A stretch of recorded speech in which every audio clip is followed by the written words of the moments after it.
I said, I'm so blessed.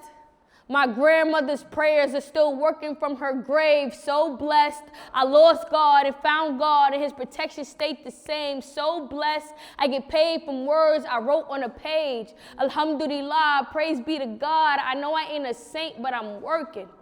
Praying 5 times a day and leaning into my discernment, because I'm so blessed. And I'm not talking material. I'm talking God pulled me out of a place even the devil couldn't reach me through. And the era's so dark but still showing up an oxymoron. I'm living proof that if you have faith to stay the course, God will show you the miracle. I'm telling you.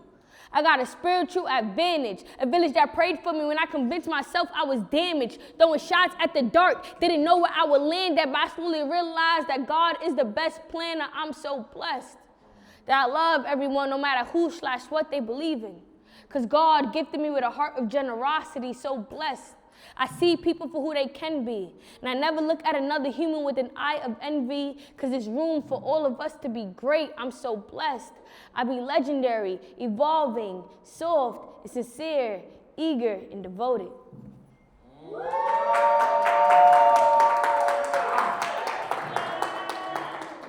All right, so this next poem is like new-ish.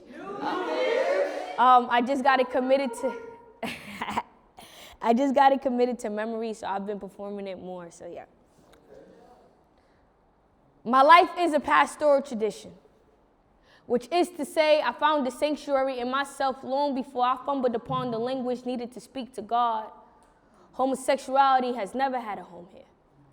So I relied on the lies to get by, and I've been like this my whole life. Or at least as long as I can remember. See, these clothes have been my armor.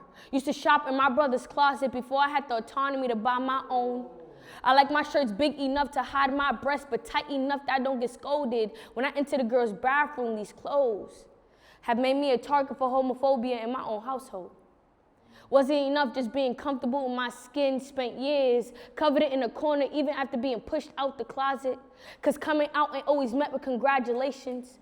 Parents concerned on where they went wrong. Mama prayed for a daughter and got a dyke instead. Convinced herself that she can't have both. I've been stuck in this phase since the 3rd grade.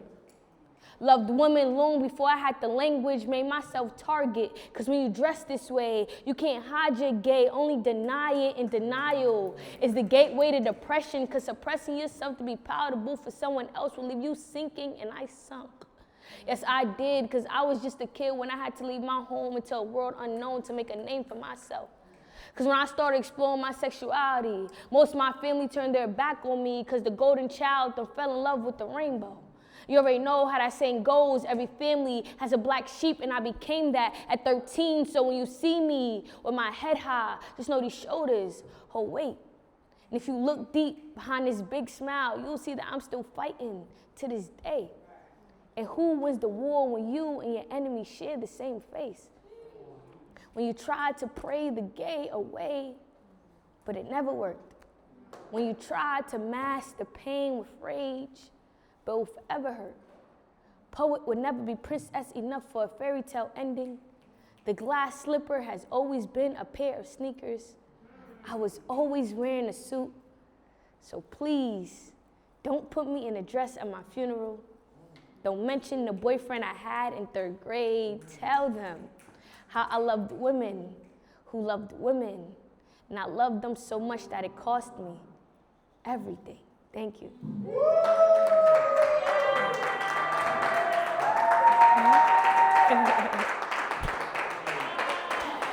Thank you.